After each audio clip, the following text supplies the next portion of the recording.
Welcome to our Municipal Council agenda for Tuesday, October 17th, 2023.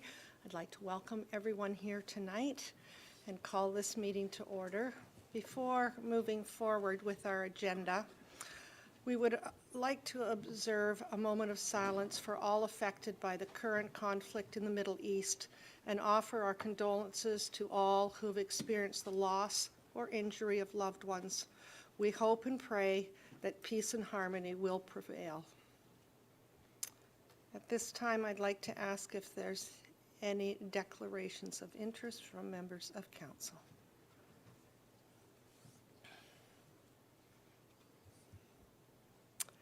Seeing none, item C is the land acknowledgement statement. The Town of East Gwillimbury recognizes and acknowledges the lands originally used and occupied by the first peoples of the Williams Treaty First Nation and other Indigenous peoples, and on behalf of Council, I thank them for sharing this land. We also acknowledge the Chippewas of Georgina Island First Nation as East Gwillimbury's closest First Nation community and recognize the unique relationship the Chippewas have with the lands and the waters of this territory. They are the water protectors and environmental stewards of these lands, and we join them in these responsibilities. Item D on our agenda is deputations. We have no deputations at this time. Item E is presentations. Madam Clerk.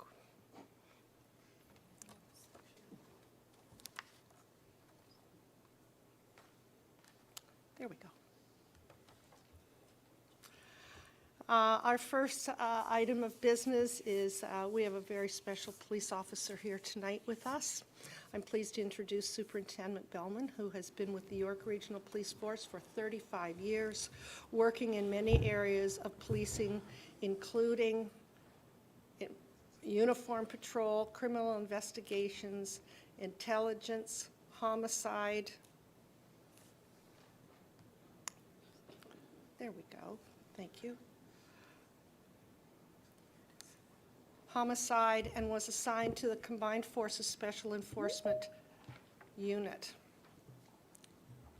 Superintendent Bellman was the officer in charge of professional standards, community services, and the Real-Time Operations Center as a duty inspector, and recently spent a year assigned to the Integrated National Security Enforcement Team. Superintendent Bellman has been in a critical incident commander for the last 10 years. He holds a Bachelor of Science degree from Carleton University, is a graduate of University of Toronto, Rotman School of Management, and holds a Master's Science degree from Wilmington University in Delaware. In 2018, he was presented with the 30-year Police Exemplary Service Medal. Superintendent Bellman was promoted to the superintendent in October 2018 and is currently the officer in charge of number 1 district overseeing policing operations in Newmarket, Aurora, King Township, and East Gwillimbury. Superintendent Bellman, welcome to East Gwillimbury, and thank you for being here on this evening to present to Council. Thank you, Madam Mayor, and good evening, Madam Mayor and members of Council. I'd like to thank you for allowing me the opportunity to speak tonight and make this presentation. My goal here tonight is to briefly introduce myself, although Madam Mayor has done a good job at that, but I would like to do a presentation on number 1 district, and more specifically, the policing within the town of East Gwillimbury. I know that over the years, York Regional Police has made presentations to Council, but I thought this would be a good opportunity to provide you with a quick refresh and overview of policing activities in this area. So as an introduction, I am the superintendent of number 1 district, and I've been assigned here since November of last year. As the mayor had mentioned, I have over 35 years of policing experience, and previously I was the superintendent of the Georgina number 3 district and Richmond Hill number 2 district station. And I'm happy to come back to 1 district. I spent the first 12 years of my career working in this area. I've lived in this area, both Holland Landing and Newmarket, when I started my career 35 years ago. So my commitment and connection to this area is both personal and professional. On the second slide tonight, give you an overview of our district station in Newmarket, the resources and staffing that make up our police district, and then I'd like to provide you with some specific trends and activities that have been going on in East Gwillimbury. I know that there are a few specific types of incidents that are current concern to residents, and I hope to give you a brief summary of that activity and some of the initiatives and measures that we are engaged in to reduce those crimes. Next slide is our new One District station. It's a new station which opened about 1.5 years ago. You may remember that before that, the next slide, we were in downtown Newmarket on Prospect Street. There's a slide there, the next slide, that shows the old building on Prospect Street. We were there for about 50 years. So happy to get into a new building over on Harry Walker Parkway in Newmarket. So on the next slide, just to pull back a little bit, York Regional Police has 5 districts. They're made up of 5 districts. And I think the next slide has a map of that. So there's 5 districts, with one district being the largest by area, and it spans the entire width of York Region. Peel Region on the west, and Simcoe County on the west, and Durham Region on the east. The next slide showing just one district. It covers almost 700 square kilometers, and it serves a population of just over 200,000.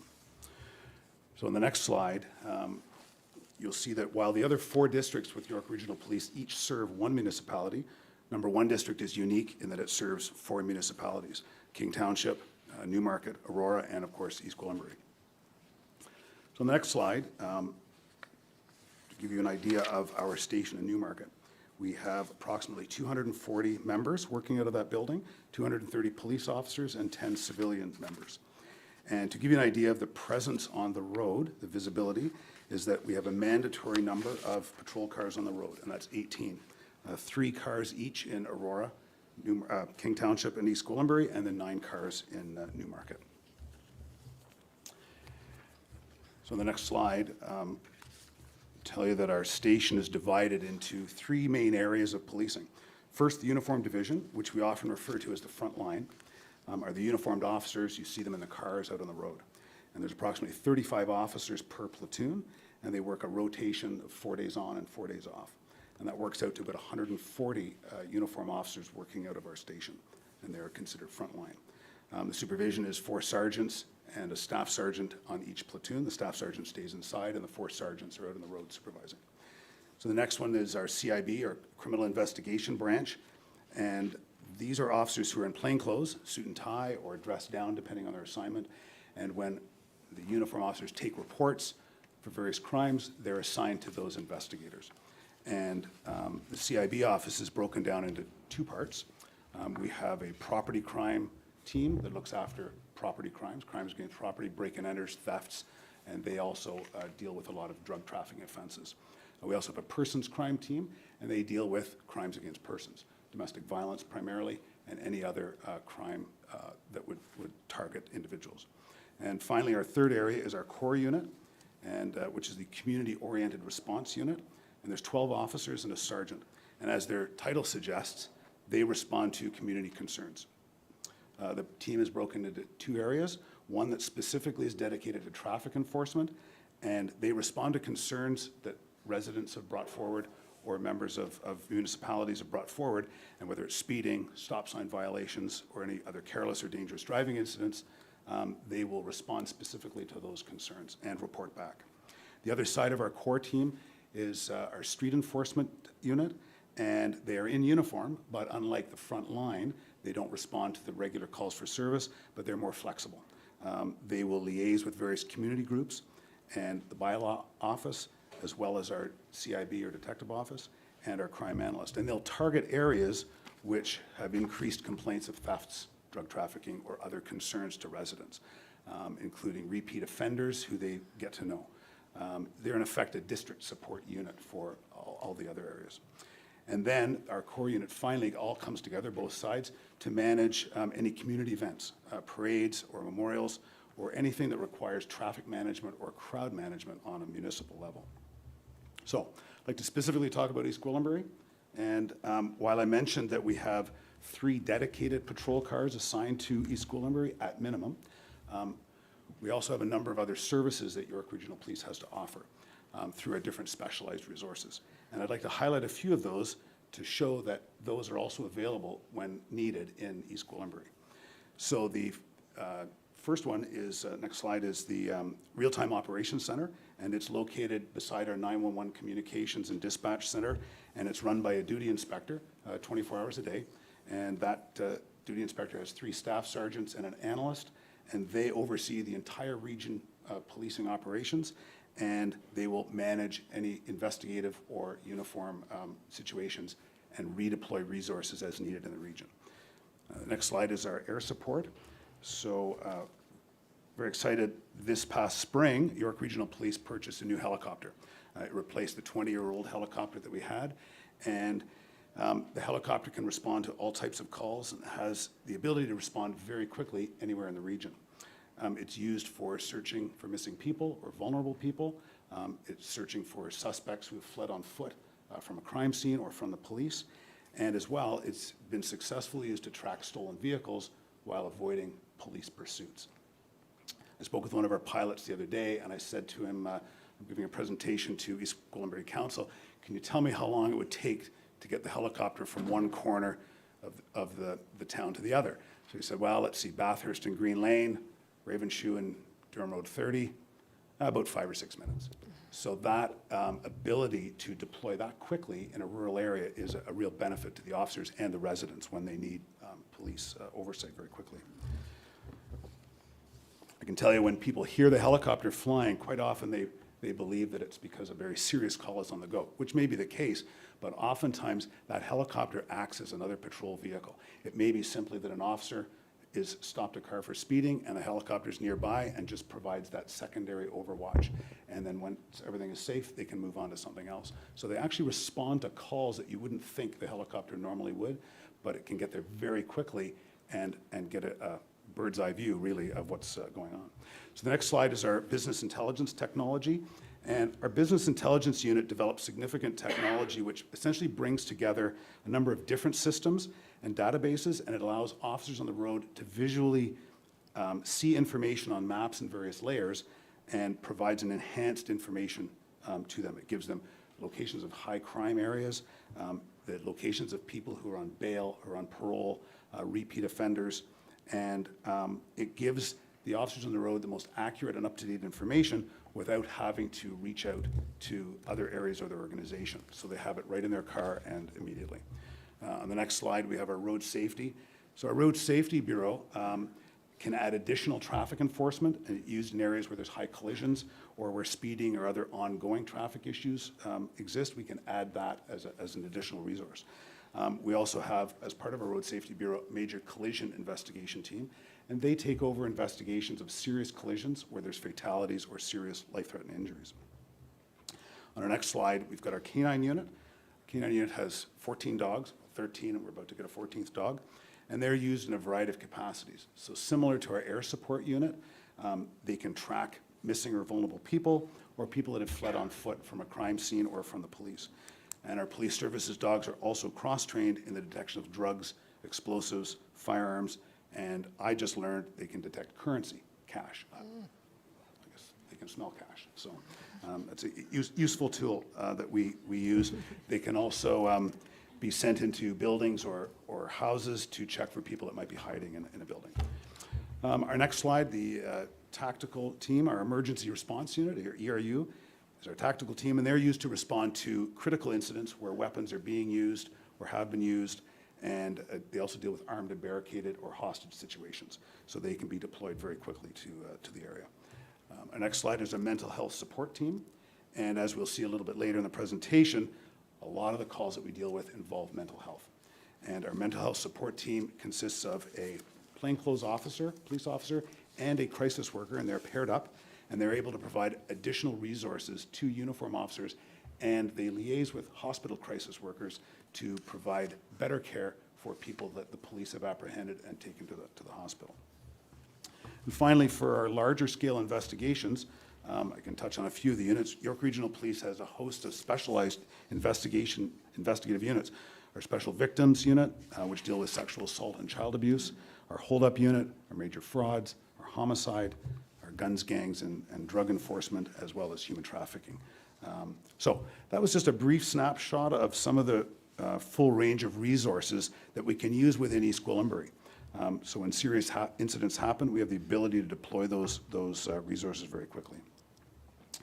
The next slide, just to, as an aside, to connect to East Gwillimbury, we have an amazing training and education facility that is located in East Gwillimbury on Bales Road, just north and east of Davis Drive and Woodbine Avenue. So our next slide, we'll get into some brief statistics. So I had a look to see what the top 10 calls for service are by York Regional Police in East Gwillimbury. And as fine print, but I'll just go through it very quickly. The number one calls for service, we received almost 3,000 calls for service so far this year. This is for 2023 up till now.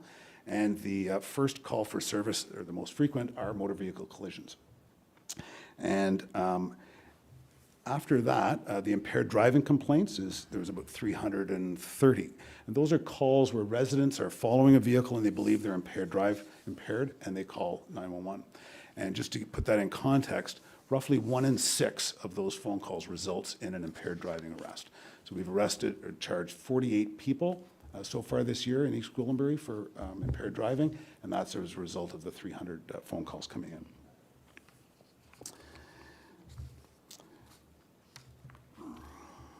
So other than, I just want to jump down to the domestic violence statistic. We've responded to about 275 domestic violence calls, family violence or domestic violence.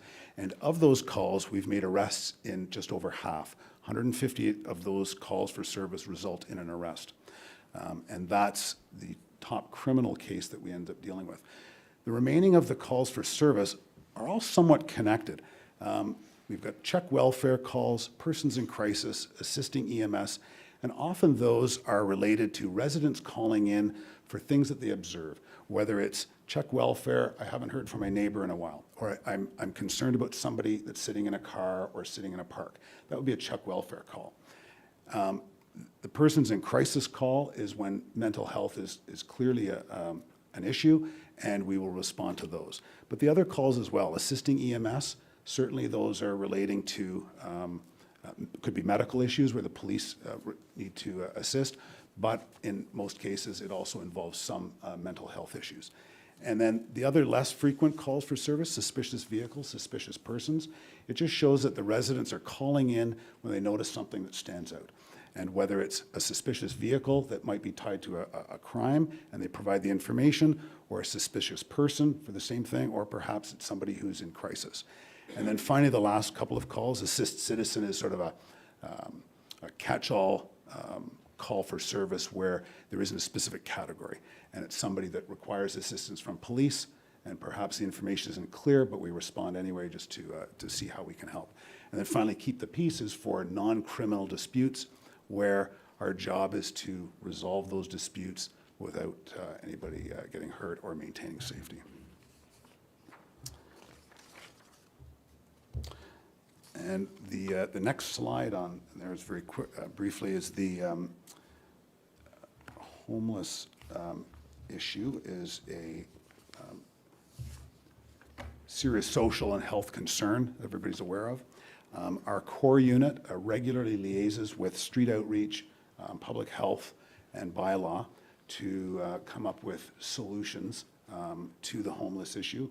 When I mentioned earlier about the business intelligence technology, we actually have a mapping layer, and we track the homeless encampments, and it provides information to officers or any other agencies they may be attending, and provides information relative to safety or the number of people, and because that situation can be quite fluid.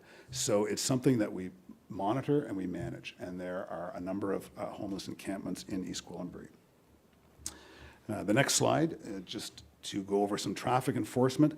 So far this year in East Gwillimbury, we've issued just over 3,000 tickets for driving offenses and another 1,800 for warnings. Beyond that, 188 criminal charges that are driving related. So that could be dangerous driving, driving while under criminal suspension. And then in addition, we've laid 48 impaired driving charges, as I mentioned earlier. So on to the next slide. We want to talk about some crimes of public interest. And there's three that come to mind that I'll briefly talk about tonight: the stolen vehicles, the thefts from vehicles, break-ins to vehicles, and residential break-ins. So the next slide, dealing with stolen vehicles. This is a very significant problem in the region. This chart here shows 2022 in the dark blue and 2023 so far for the first 9 months, and for just East Gwillimbury. So I can tell you that so far in East Gwillimbury, we roughly have 1, 2, 3 stolen vehicles per month. To put that in context, the issue is in the south end of the region, where in Vaughan, we average about 300 or 400 stolen vehicles a month. And those vehicles, from our investigations, is revealing that the majority of them are ending up in Quebec. And any arrests that we've made, and we have made several arrests in East Gwillimbury, in the middle of the night, stolen vehicles are reported, and we've arrested people, and they are from Quebec. They've come from Quebec to steal a vehicle and return it to Quebec. So the next slide, to move on to thefts from vehicles. So thefts from vehicles, to be quite blunt, is a crime of opportunity, and the number of thefts from vehicles that we've investigated, virtually every single one is a result of an unlocked vehicle.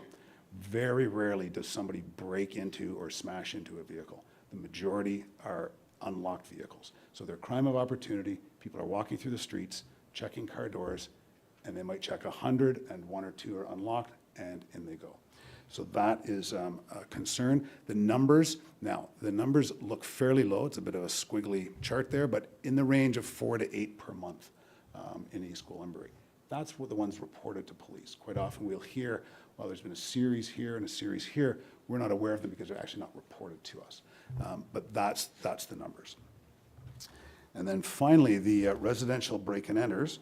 I can show you those numbers are similarly low, and that is because COVID actually decreased the number of residential break-and enters significantly. More people are working from home, their houses are more active, and the numbers of break-and enters have reduced significantly. You'll notice that a few of the charts, I mean, we're looking at 4 to 7 per month, but occasionally there'll be a spike. And often from our investigators, the spike is usually associated to 1 or 2 particular people. And fortunately, our investigators will be able to jump on that, and we've been quite successful in making arrests when there's been a series quickly like that. So the next slide is what are we doing to deal with these different types of crimes? From an investigative perspective, our CIB officers will create small projects as soon as they become aware of crimes that have peaked beyond a low baseline. We've had some good results with that, and when I mentioned the suspicious vehicle and suspicious person calls, that information, as much as it doesn't seem like a lot on its own, it may add a piece to the investigative puzzle. A license plate, a person's description that they've seen walking in the street, maybe done nothing wrong at the time, but when we combine it with other information, we often get to the doorbell cameras that will record information, and we can paint a picture throughout a neighborhood to assist in our investigations. As well, the business technology tools that the uniform officers have, they know where the hot spots are, the higher crime areas, so that the uniform officers can spend more time and be more visible in those areas, interacting with the people, and just providing that extra visibility. Finally, with the stolen vehicles, York Regional Police recently launched a project called Auto Guard, and that's a public initiative providing public messaging on how to protect yourself from stolen vehicles.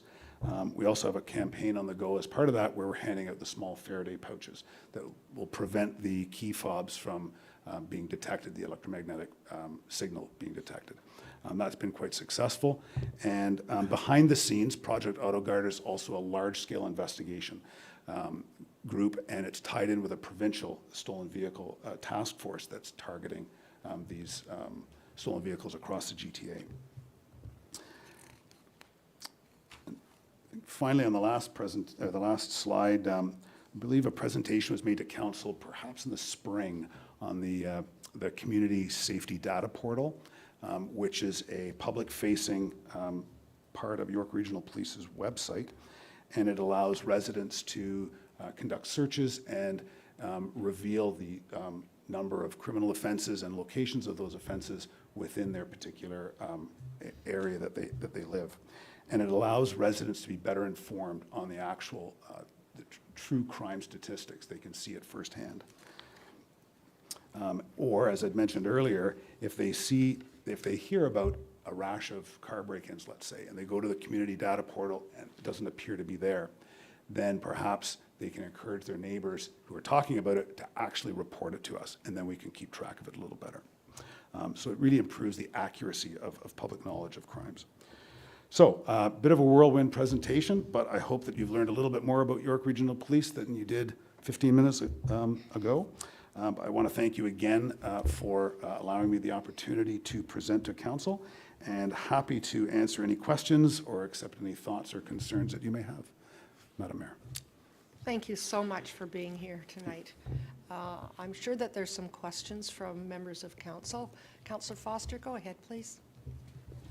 Thank you, Madam Mayor, and thank you for all that you and your department does. I have a bit of a history in emergency services, and I think a lot of people don't realize what is there until they need it, and maybe that's good, maybe that's bad. We certainly acknowledge the budget issues that go along with everything that you do, everybody at this table, I'm sure. An analogy I often use is, in a perfect world, we'd have a police vehicle, a paramedic vehicle, and a fire truck sitting on every corner. Quite frankly, that's not going to happen. So you mentioned that you have 3 vehicles in EG. I can remember not long ago when it was 1. And you spent a lot of time drawing coverage from other areas when you needed to, and I understand that probably still is the same. So I wonder if you could speak to what changes that coverage. So what exactly was it that went from 1 to 3? And then what's the next step when it goes higher than that? And I bring that up because I think we all hear from people in our residents that say, I just need to see the police vehicle in my neighborhood a little more often, and I think some of the stuff will stop. So we're living in a municipality where the population has gone from low 20s to almost 40 pretty quickly. So I guess, again, not to be unfair, but is there a trigger point that says that 3 cars becomes 4 or 5, or how does that work? Right, well, through you, Madam Mayor, I think in answer to that question is technology's improved significantly. So I know that a lot of our numbers is data driven.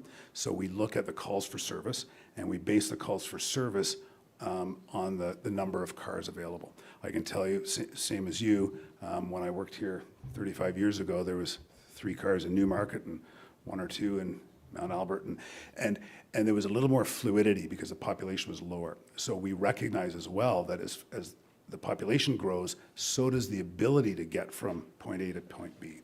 So those things, but it's mostly calls for service that drive the statistics of how many cars are in the area. And we review that every year from our budget perspective to say, is it now time to add another car to this area? And that it incorporates into our budget.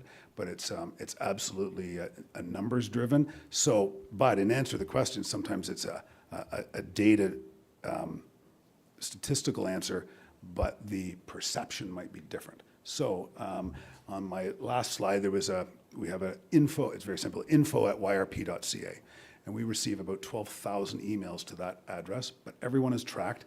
And those are where residents or members of municipalities can write in and say, can you have some increased visibility in this area? And with our core unit or of the 3 cars in East Gwillimbury, we will be aware of that, and we can track their movement, and we can track their behavior so that we can come back to that person and say, in the past month, here's how much visibility there has been. Often somebody will say, well, I haven't seen a police car in my street in a long time. We can come back and say, well, they were there at 2 o'clock in the morning, and they were there at 4 o'clock in the morning. But it is absolutely data driven, and that's the best answer I can give for how we decide where to place our resources. Other questions? Go ahead. Thank you, Madam Mayor, and thank you for your service. Appreciate it. I found it very interesting, the fact that you gave about the helicopter being able to make it from Bathurst and Green Lane and to York, Durham and Ravenshoe in, you said 6 minutes?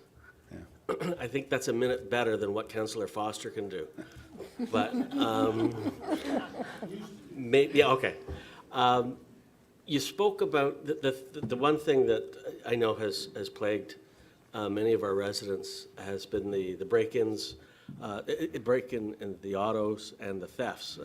We had a few auto thefts. You know, you hear about it online. You know, it blows up online on Facebook and social media and whatever. I know you have the Faraday pouches. Great campaign, by the way. Compliment you on that. What advice would you give, other than locking your doors at night, what advice would you give residents to better protect themselves against break-ins and auto thefts? Do doorbell cameras or security cameras, do they help, or? Right. Love to hear your thoughts. Right, so through you, Madam Mayor, so there's a number of different things. Sometimes it's just the obvious crime prevention stories that we've heard. You know, obviously lock your doors. Don't make your vehicle look like it's just waiting to be broken into or stolen. Obviously lock them. And there are some vehicles that are a high target vehicle for stolen vehicles, and we know that. The Dodge Ram pickups, the Range Rovers, the Lexus SUVs, there's a number that have been publicly acknowledged that these are more likely to be stolen than others. So if you have one of those vehicles, the insurance company can offer tracking devices over and above what exists in the vehicle. And as well, it's about, you know, putting your keys somewhere, perhaps in a bag, like a Faraday bag, or somewhere else. Having your vehicle in the garage, having your vehicle blocked in by other vehicles. So it's really just an awareness piece, because quite often the awareness is what seems to catch people. They forget to lock their car. They leave things in the car. And that's unfortunately what happens. So it's really just a messaging thing. Certainly our crime prevention unit will actually, if somebody's interested in having some specific information provided to them, we can specifically address that with individuals or neighborhoods to say, look, you know, your trees, or there's too many trees in the front of your house, so if somebody can get into the trees, nobody else can see them.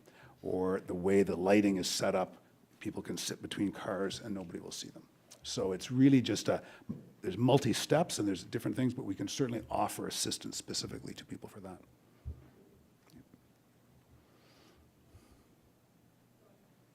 Sorry.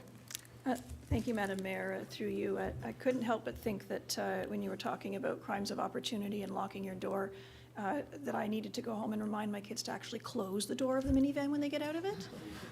But through you, Madam Mayor, I don't know if you heard when you were giving the statistics about stolen vehicles and comparing them to other parts of the region, there was a murmur in the room because there was a bit of shock. And I just, for me, it was more about, in addition to thanking you for being here this evening, but was to reinforce the message that I think I'm hearing from you is East Gwillimbury is a very, very, very safe place to live. And by extension, thank you to you and your team for keeping it that way. Through you, Madam Mayor, I can comment on that a little bit. When we talked about the high volume of stolen vehicles in the south end of the region, certainly that's population and, again, data-driven numbers.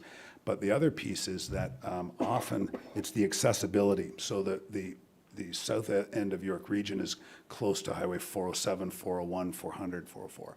So in East Gwillimbury, I can tell you that when vehicles are stolen, we've had better success because somebody notices their vehicle stolen, and then at 3 o'clock in the morning, when officers are responding, they see the vehicle leaving because it's the only vehicle in the area.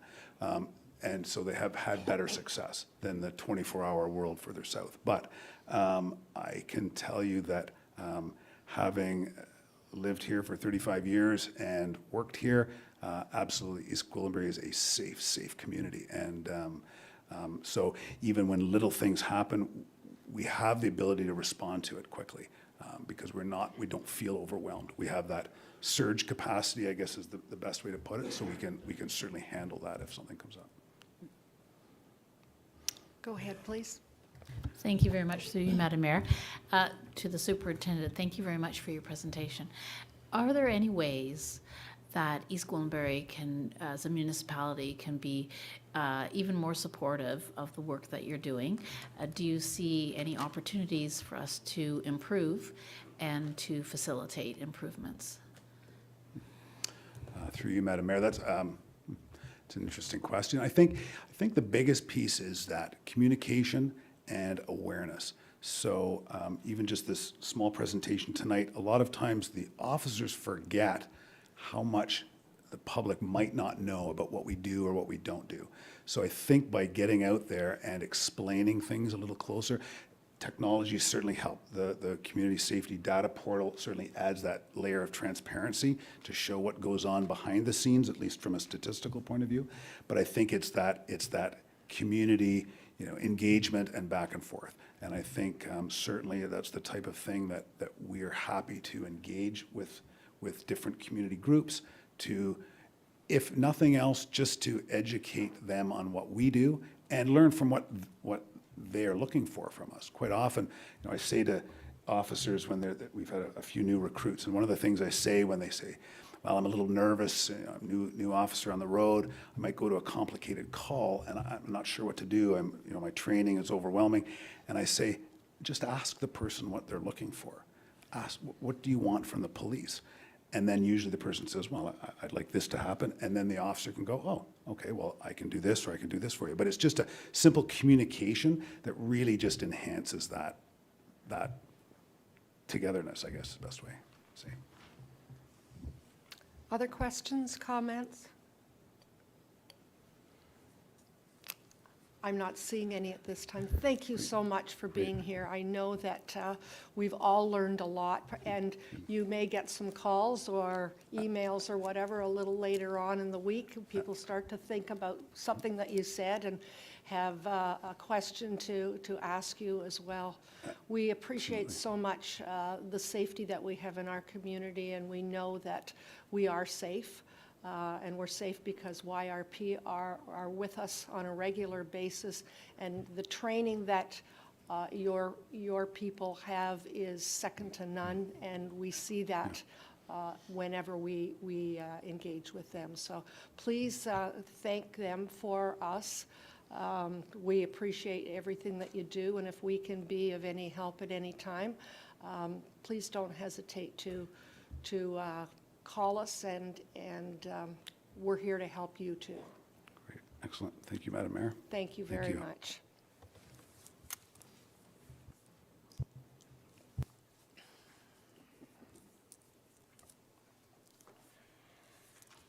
We're just going to pass a resolution moved by Councillor Crothers, seconded by Councillor Foster. Be it resolved that the presentation made by R. Bellman, Superintendent, York Regional Police, regarding current initiatives of York Regional Police in the town of East Gwillimbury be received. All those in favor? And that's carried. Thank you ever so much. Be safe out there, please. Thank you.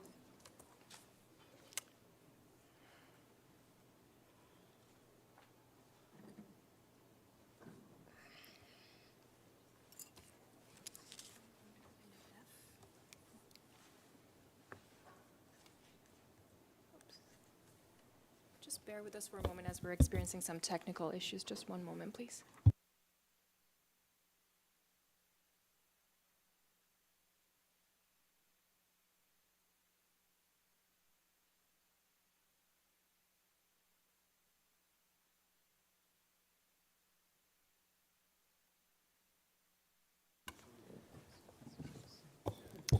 Thank you very much.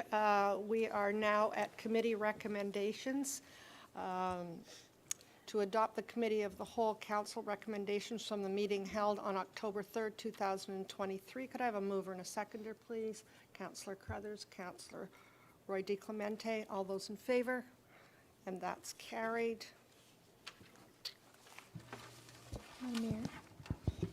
Madam Mayor, there was one item from this afternoon's Committee of the Whole Council meeting that required same-day ratification.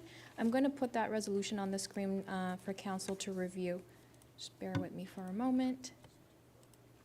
This is in relation to the CIES report with respect to East Town Line Bridge.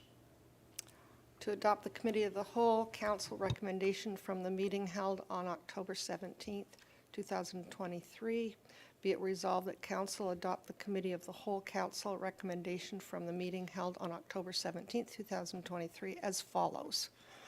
Be resolved that Community Infrastructure and Environmental Services Report, CIES 2023-22, dated October 17th, 2023, entitled East Gwillimbury Town Line Bridge, number 113 and 114, emergency measures update to the extension to design contract P2301 and Queensville Side Road Bridge number 110 update be received, and that Council award the extension to contract P2301 to LEA Consulting Limited in the amount of $304,977 to undertake the increased detailed design scope for East Town Line Bridge number 113 and 114, which will be 50% cost shared with the Township of Uxbridge, and that Council authorize the General Manager of Community Infrastructure and Environmental Services to execute the necessary documents and agreements in a form satisfactory to the Manager of Procurement and the Town Solicitor, and that recommendations of this report be ratified at the council meeting to be held on October 17th, 2023, in order to secure contractual arrangements. Could I have a mover and a seconder, please? Councillor LaHaye, Councillor Crone, all those in favor? And that's carried.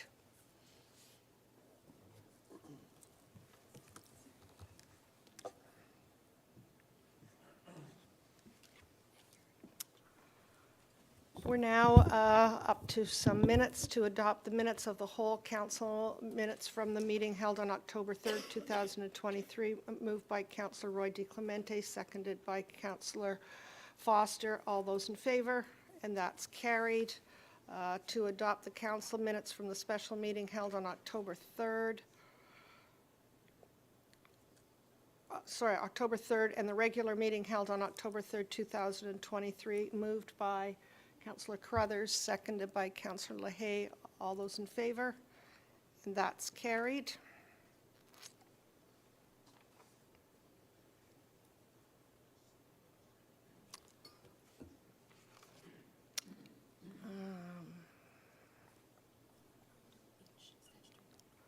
And we are now at item H, statutory public meeting, official plan amendment application, Woodbine GP Inc.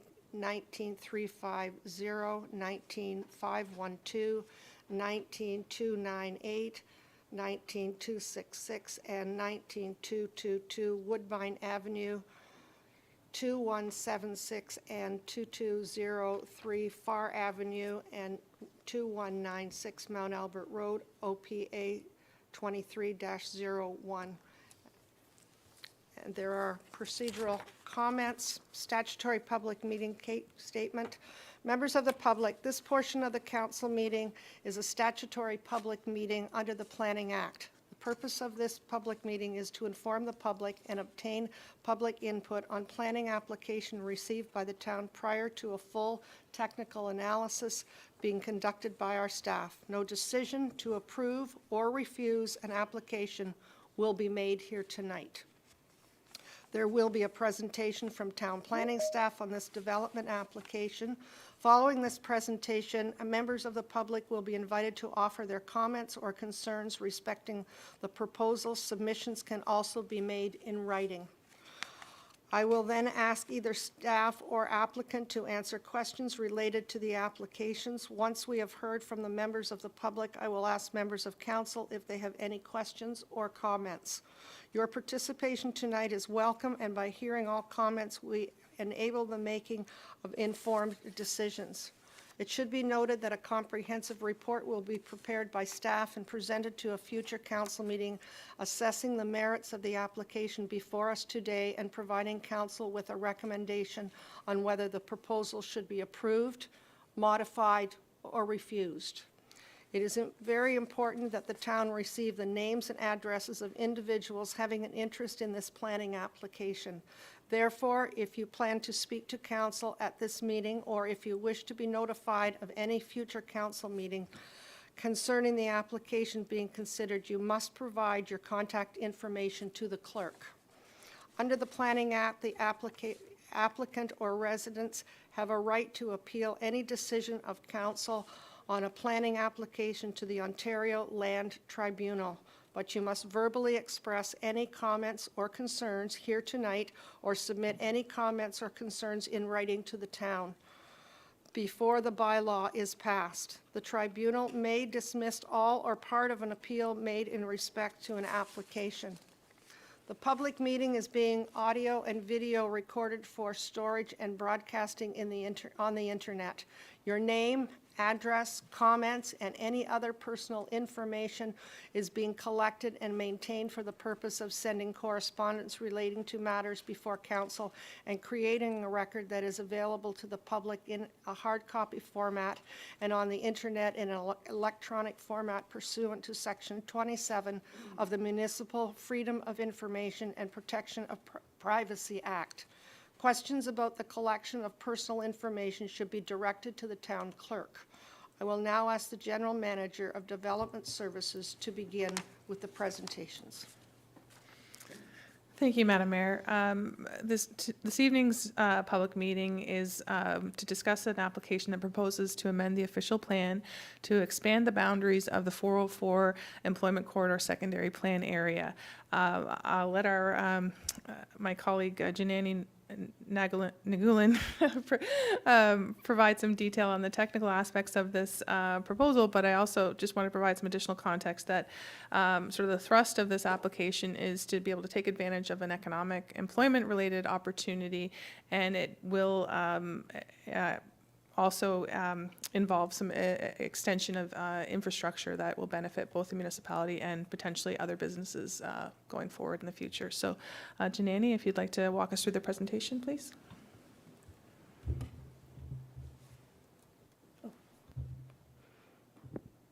Good evening, Madam Mayor and Councillors. This presentation is with regards to the official plan amendment for 5 properties on Woodbine Avenue, 2 at Far, and 1 on Mount Albert Road. Next slide, please. So the official plan amendment application has been submitted by Woodbine GP Inc. and the Rice Group on behalf of the subject lands, which I'll go through on the next slide.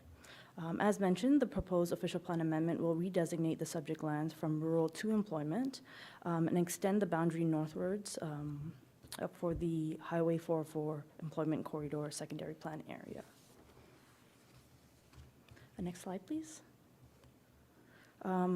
The site and location. So the lands are bounded by Highway 404 to the west, Mount Albert Road to the south, Woodbine Avenue to the east, and just 1 block south of Doane Road, which is the Queensville Community Plan southern boundary.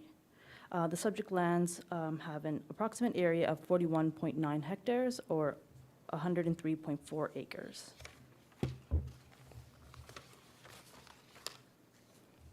Next slide. So with regards to the surrounding land uses, as mentioned, to the north is a Queensville secondary plan area, an existing environmental area. To the south is Mount Albert Road and the designated employment area lands in the Highway 404 Employment Corridor Secondary Plan. To the east is Woodbine Avenue and agricultural and rural lands, and to the west is Highway 404. Next slide. So just before getting into the technical details of the official plan, wanted to provide some details with regards to what an official plan amendment is.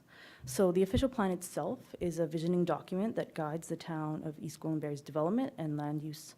The document sets out long-term goals, policies, and outlines strategies to direct growth within the town. Requests for amendments are based on evolving needs and growth within a community and are made through an official plan amendment process, which includes a public meeting. Changes to the official plan can be made only after consideration by staff, council, and council to ensure that the goals and objectives of the official plan are maintained. Next slide. So with regards to, so going into the technical details, the official plan designation, so the subject lands are located within the central growth area of the town. The subject lands are currently referred to as white belt lands in the approved 2010 official plan and are designated as agricultural long-term growth, agricultural and long-term growth area. So as you can see, the purple area is the subject lands, and the lands outlined in red are is the existing secondary plan area. So the amendment would then extend the boundary north and redesignate those lands. Next slide, please. So also within the 2010 official plan, it designates a small portion of the subject lands as environmental protection area, which forms part of the town's natural heritage system. Next slide, please. The town recently adopted a official plan, which is still pending final approval. So in the 2022 official plan, the subject lands are primarily designated as designated greenfield area, employment area, with small portions of the land designated as environmental protection designation. This designation conforms to the York Region official plan.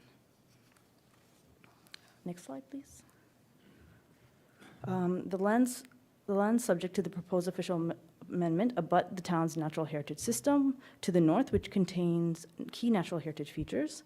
The lands also fall within the wellhead protection zone, which prohibits certain uses that may adversely affect the quality and quantity of the water supply. Next slide, please. With regards to the current zoning, the subject lands are currently zoned rural. The rural zone permits agricultural and agricultural-related uses, agricultural and agricultural-related and on-farm diverse uses, single detached dwellings, group homes, equestrian uses, nurseries, animal clinics, and conservation and forestry management uses. Any development proposed on the subject lands would require a zoning bylaw amendment. Next slide, please. So to reiterate, the proposed official plan amendment application seeks to amend the boundaries of the existing Highway 404 Employment Corridor secondary plan area to include the subject lands. Also, the proposed official plan amendment would redesignate the subject lands to employment uses, which would be comprised of general employment, mixed business employment, and prestige employment. Next slide, please. So some policy considerations within the York Region official plan, the subject lands are designated as employment areas. The policy indicates that the employment areas shall be designated in local official plans for employment uses for clusters of business and economic activities, including manufacturing, warehousing, industrial offices, and associated retail and ancillary facilities. Next slide, please. These are some provincial policies to consider. So the first policy there is from the provincial policy statement, and the second is from the growth plan. Next slide, please. These are policies within the current 2010 official plan, East Gwillimbury official plan. The proposed official plan amendment would implement the employment area designation as set out as in the approved York Region official plan. The proposed official plan amendment would permit the subject lands to be developed for business and economic activities. So this would be redesignating the white belt lands in the current 2010 official plan to employment area. It is intended that the boundaries of the policies of the current Highway 404 Employment Corridor Secondary Plan would be updated and amended where necessary to include the subject lands. Next slide, please. Another policy consideration would be the phasing of employment lands. So our official plan currently does indicate that development in the employment areas along Highway 404 corridor are subject to council's approval of a phasing plan based on criteria, including the lands, if the lands can be serviced by water and wastewater and other essential services, and that development is in conformity with the towns and regional master plans for water and wastewater and transportation. Next slide, please. So some policy concerns. The proposed official plan amendment application proposes to amend the current 2010 official plan. The proposed official plan amendment would be processed concurrently with the efforts to finalize the updated Town of East Gwillimbury official plan, which is set to be approved later this year and early next year. Next slide, please. So the application is currently under review by internal departments and external agencies, and the matters listed on the next two slides have been identified and will be addressed in the future recommendation report to council. Next slide, please. Next slide again. So public comments, at the time of the submission of this presentation, there were no comments. Next slide, please. So in conclusion, staff is undertaking a technical review of the application and will include the discussion from today's public planning meeting. Staff will continue to comprehensively review the submitted official plan amendment application. Thank you.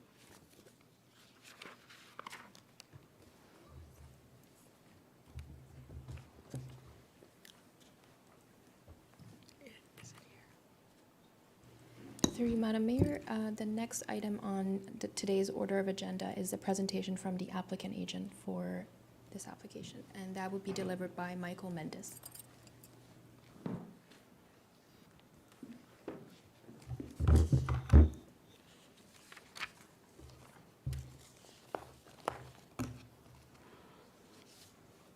Good evening. Good evening, Madam Mayor, members of council, staff, and members of the public. My name is Michael Mendes, the Vice President of Land Development at Rice Group. Sorry, I feel like this is very loud. I'll step back a bit.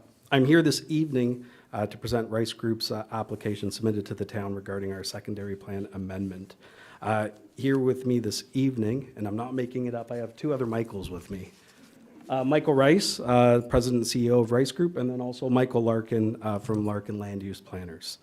I'd like to convey our appreciation to staff. Janani, thank you for the review of our application, the presentation, and the report this evening before council.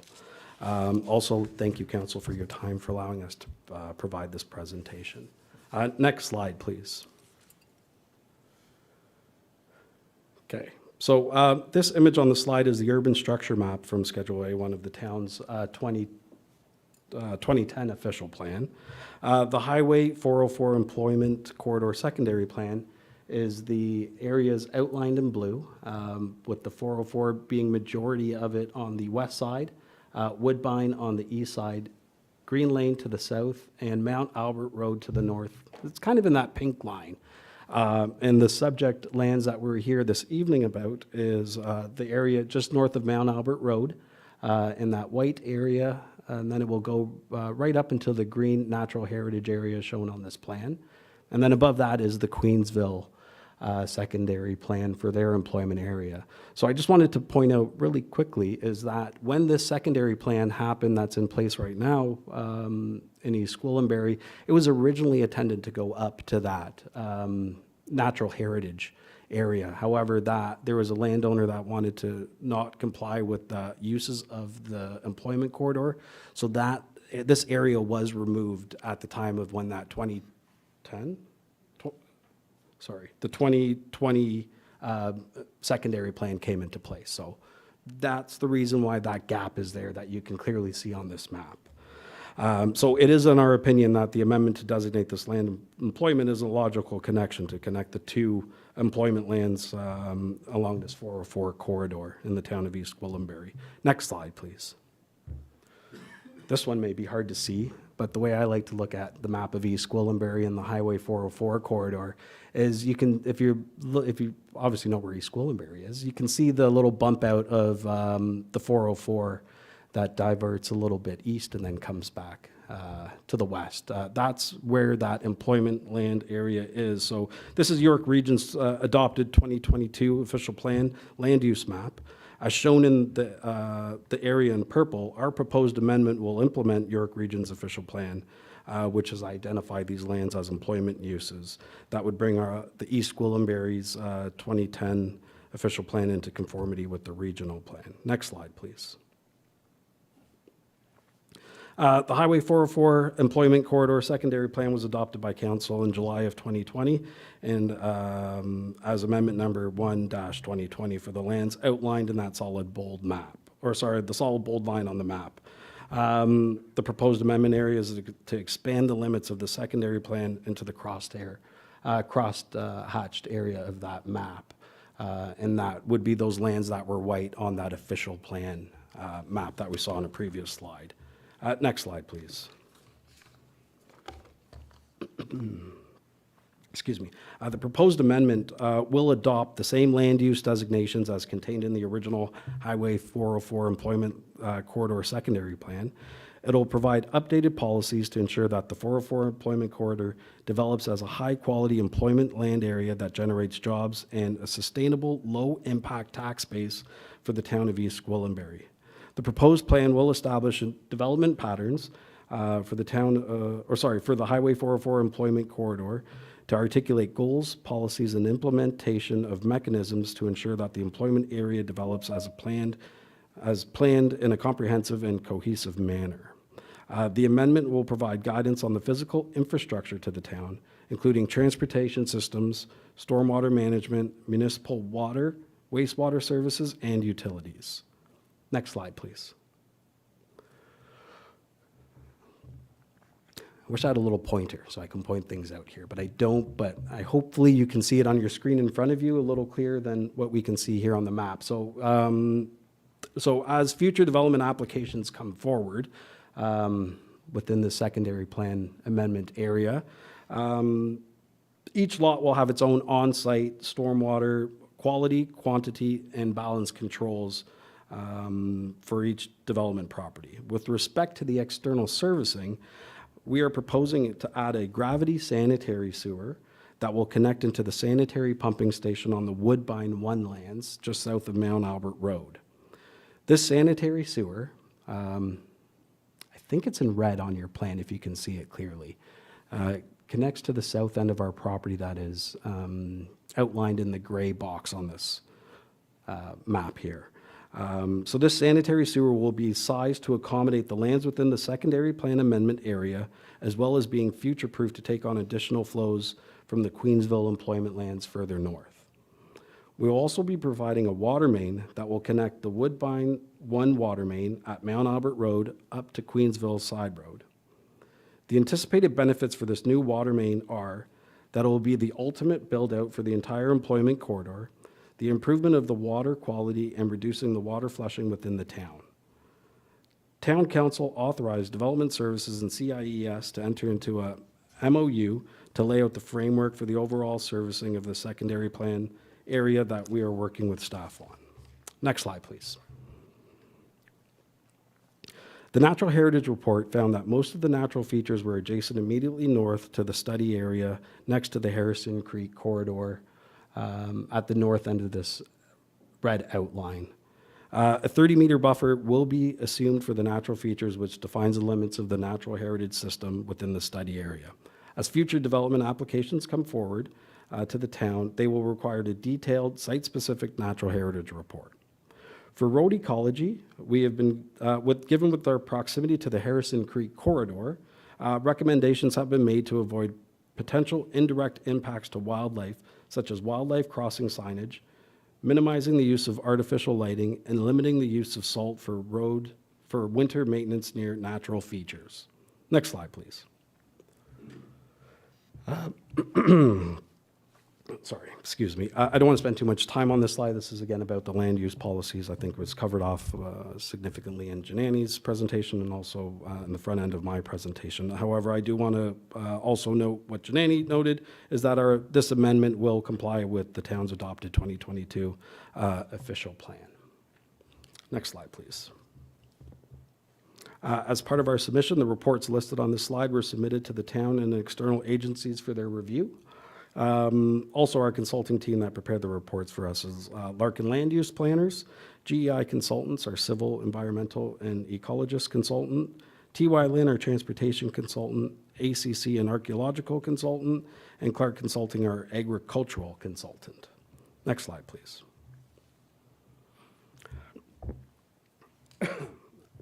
We have followed the town's standard procedures for the public engagement. Public notice signs have been posted on the property, and public meeting notices were also mailed out to the landowners in the surrounding areas. As recommended by staff, which was key, I believe, we also hosted an information session meeting with the landowners within the secondary plan amendment area on October 4th, 2023. This meeting was well received by the landowners, and we gave them the opportunity to ask questions about the amendment and the process that we'll be following with the town. We look forward to hearing from council and the public this evening, and we'll ensure that any comments that we hear will be addressed when making our resubmission. Next slide, please. As active and long-term members of East Gwillimbury, Rice Group shared the town's planning approach to focus on the environmental stewardship, social well-being, and economic growth. For this amendment, we will provide the details on how the increase of economic opportunities for the town and how we will contribute to the sustainable tax base that will support the quality programs and services within the town. We will, when we are in detailed design of our property, we will also review how it can be developed in an intentional manner through the use of technologies and practice that to support environmental sustainability. Next slide, please. I sincerely thank you for your time this evening. As I said, Michael Larkin and Michael Rice are here with me this evening to answer any questions that may come up from council or the public. Thank you. Thank you.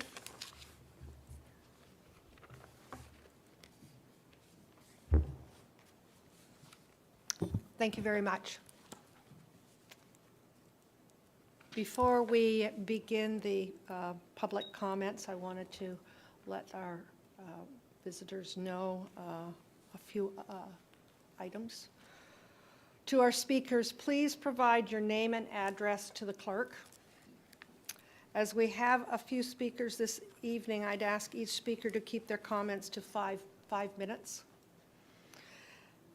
As the portion of the meeting is a statutory public meeting and is in reference to the item listed on the agenda, I remind all speakers that their comments shared this evening must be in reference to this item.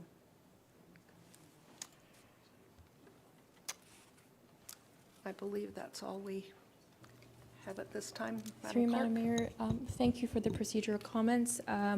We do have a list of registered speakers for tonight's meeting. With no particular order, I'm just going to read down through the list of individuals that have registered. The first individual that we have on our list is Brendan Charter.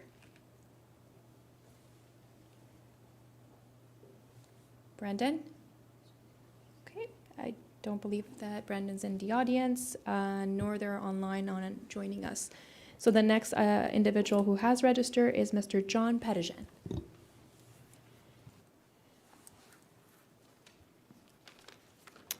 Good evening. Good to have you with us tonight. Thank you, Madam Mayor and Council. It's nice to see you back, Madam Mayor. Thank you. I'm going to keep my comments short. When we hear presentations from a number of people who all of a sudden we look at rezoning areas, it's quite often rezoning means there's a benefit to somebody, and that's why we're rezoning. The area that we're looking at is primarily agricultural area.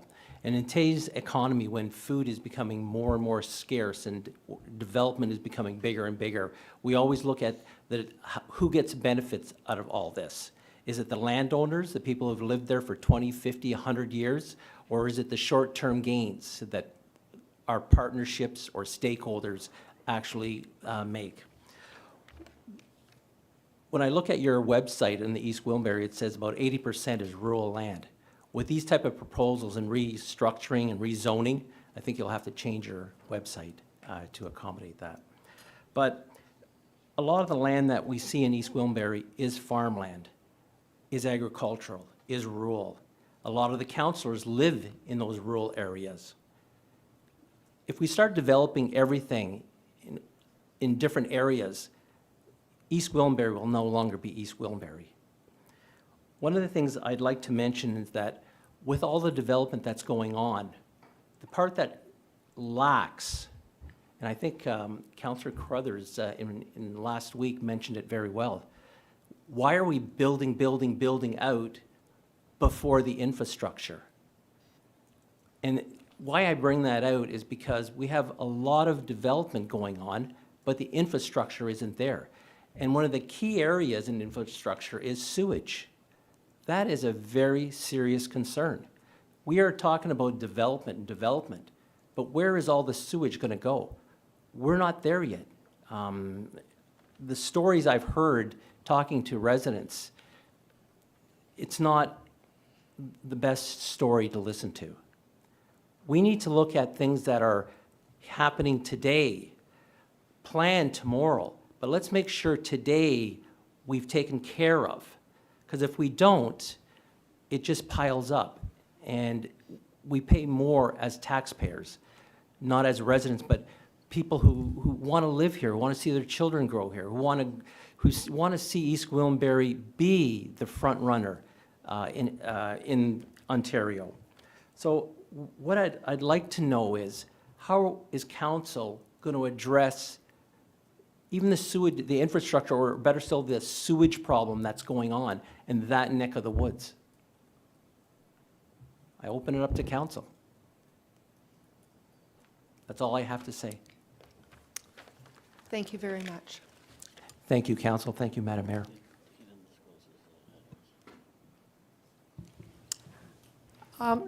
Did you give your address when you were at the microphone? I believe I registered online, so that should have been there. And it is Center Street, Mount Albert, the area. Thank you. Thank you. Through Madam Mayor, the next speaker for tonight is Rose Pettigen. Good evening. Good to have you with us. You can pull that mic down a little bit, might be a little closer for you. I'm going to actually have to decline speaking because what I wanted to speak about, it was actually something I had heard in last week's meeting, so I will not be able to speak because it is not about the plan, but thank you. Thank you very much.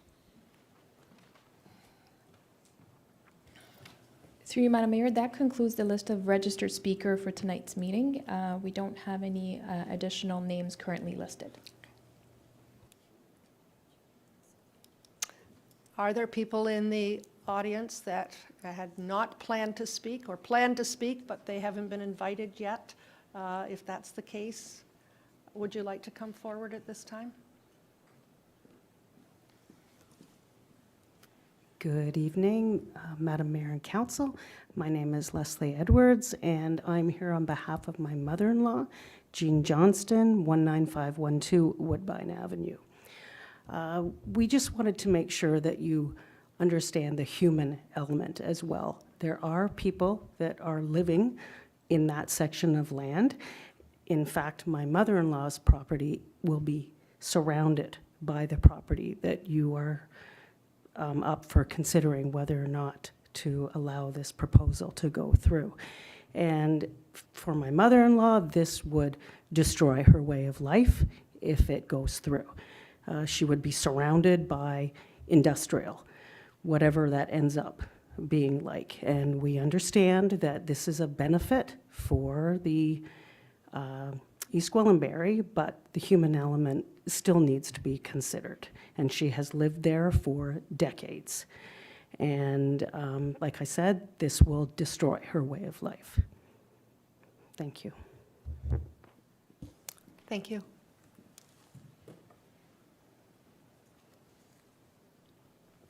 Is there anyone else that would like to come to the microphone that didn't originally Register feel maybe they have something to share with us at this time?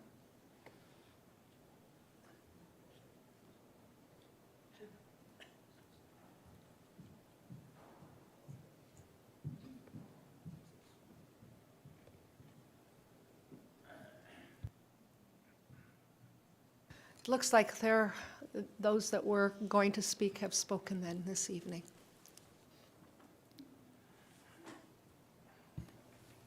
Through you, Madam Mayor, with that, that concludes the public comment portion of tonight's meeting. On the agenda, you do have a prepared resolution to receive the report and the comments that were presented earlier by the speakers at the meeting.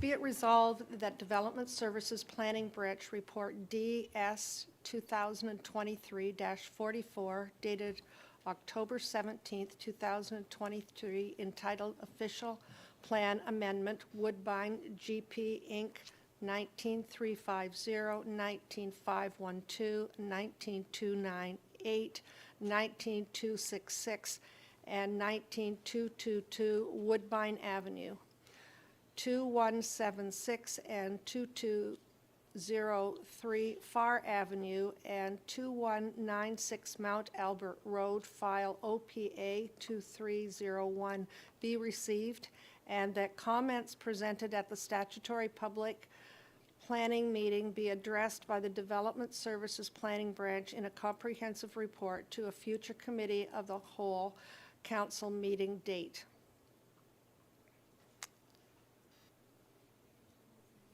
Could I have a mover and a seconder, please? Councillor Crothers, Councillor Crone. All those in favor? And that's carried.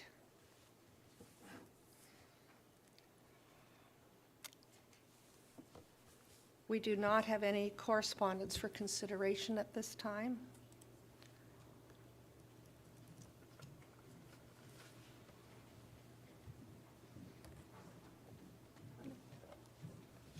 Through you, Madam Mayor, we do not have any correspondences. You're now under item J1. Just reports. There are two memos in relation to the bylaws, and staff are prepared to provide any responses to any questions or comments. Thank you.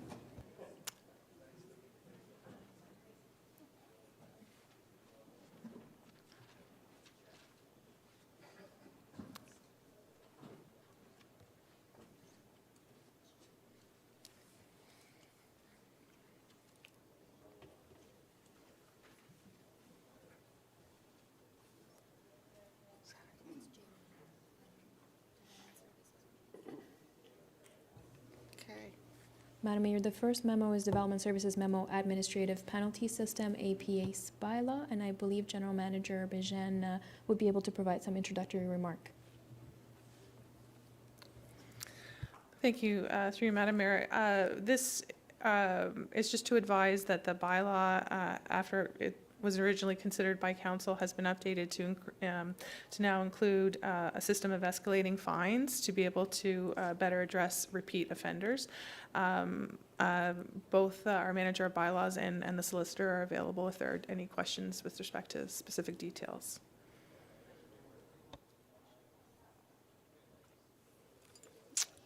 Go ahead, please.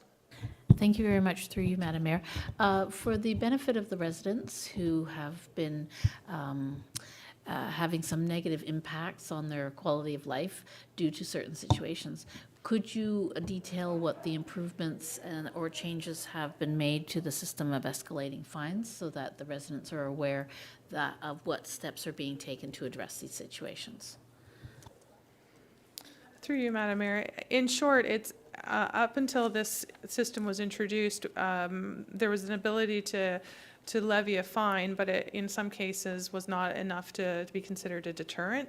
So the idea is that if a problem persists, that the fine can escalate to a point where it serves as an actual deterrent and stops the behavior or the lack of action that we're trying to to impact. So it just gives our bylaw enforcement officers a bit of a stronger tool to be able to address,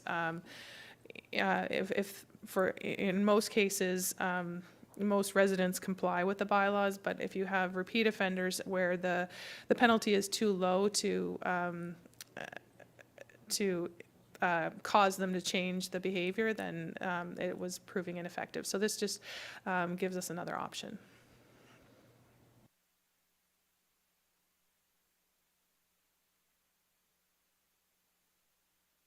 Councillor Foster, go ahead, please.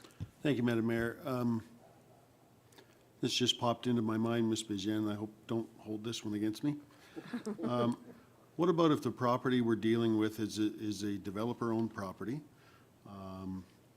and let's say it's property standards, and the third and subsequent fines are still rather small in their books every few months? How do we step it up from there? You know, let's say we have that building sitting there that's vacant, and, you know, our escalating fines are $500 or $600 or whatever they might be every 2 or 3 months. It's small potatoes to a developer in the grand scheme of things. What's our next move? Through you, Madam Mayor, I think it's a two-part, and I'll defer to my colleague, the solicitor, to speak to sort of escalation. But I think your comment sort of brings to mind just in general property standards, and that you know, what we see, for example, in a building that, you know, may be vacant and be boarded up, as long as the boards are painted to match the tone, you know, the exterior. Those do meet the property standards requirement. I understand that may not be ideal for residents to look at. So I think anything more would require us to revisit our expectations around what those property standards are. And then maybe the solicitor, Janice, can speak to escalation beyond what's in the bylaw. Through you, Madam Mayor, I don't have anything further to add to that discussion. Go ahead, please. Even the low-hanging fruit of a 5-foot weeds and everything in the front of the yard, I mean, again, that's, to me, it's small potatoes. Do we have a situation where we could send town equipment in and cut the grass and put it on their taxes? Or how do we, you know, I think that can be done, but is that an actual easy next step for us?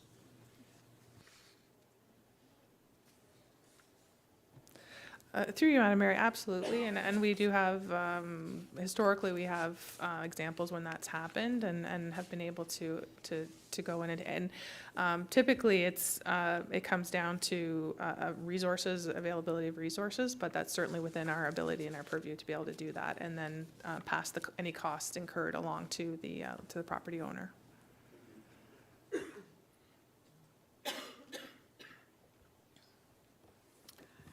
Councillor Carruthers, go ahead, please. Thank you. I think Councillor Foster and I are talking about the same buildings. So I'm not sure if this is the place to bring up questions about property standards, or if we should be scheduling some sort of council workshop on property standards, because I have a number of questions about how long a construction fence can sit there. Is that part of property standards? Is it not? So can we get some sort of presentation from staff on property standards, where we can talk about what we can do with some of these places that are just vacant? Thank you. Do you want a resolution or take that under advisement? I'm happy to if you just take that under advisement. Madam Mayor, we're happy to put that on our list, and we'll come back with a target date for a workshop. I'm assuming it's not an urgent matter that has to come back urgently, but if you can give us a sense of type of timing, that would be helpful. But other than that, we will schedule that in at an appropriate time. I think since this has been an ongoing issue, if we could have something back by the end of the year, and I don't think it needs to be a full workshop. We just need probably an hour to discuss it. Just if we can get an idea of what we can do, what we can't do, if there's suggested changes to our property standards to address some of the things that we have been getting complaints from residents about.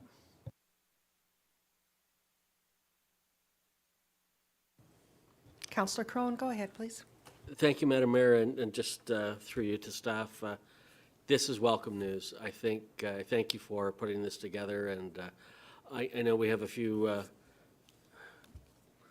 problem residents that I think this will be effective in dealing with them. I know I like what Councillor Foster was talking about, that we may find ourselves in a situation where we have to escalate beyond what the top tier is. But I'm assuming you're going to keep track of all our fines and have some analytics around it that we can speak to that intelligently. So, but I just want to thank you for doing this. I think this is going to go a long way in helping us address some of the challenging neighbors that we have in our community. Thank you.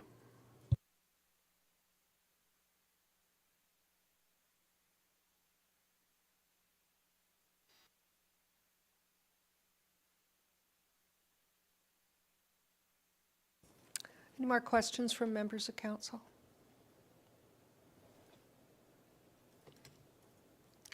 I'm not seeing any at this time.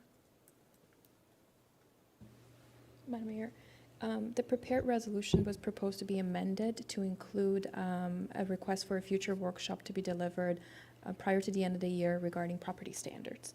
So the resolution has been slightly altered to include that workshop option. So we need a mover and a seconder at this point. Councillor Roy DeClemente, Councillor Crothers, all those in favor? And that's carried. Madam Mayor, under reports, there is a second item, Development Services Memo on Part Lot Control Exemption, Bylaw 2425419, Ontario Inc., which is also known as Lakeview Homes. And I believe General Manager Bijan would be able to speak to that. Thank you.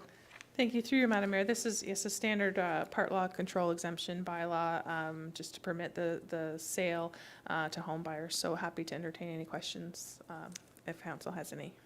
Thank you. Questions from members of council? I'm not seeing any at this time. Do we have a mover and a seconder for this? Councillor Crone and Councillor Roy DeClemente. All those in favor? And that's carried.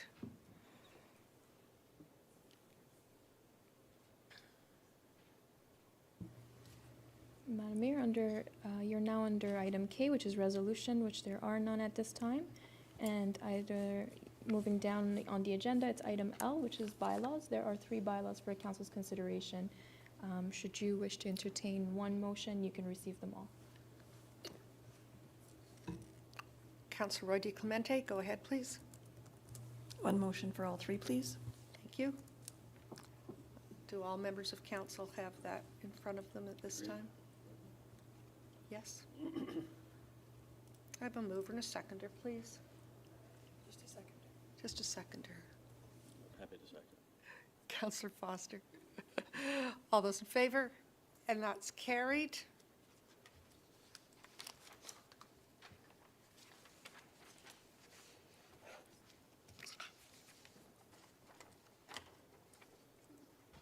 Madam Mayor, you're now under item N, which is, under M, which is other business. There are none at this time on the prepared agenda.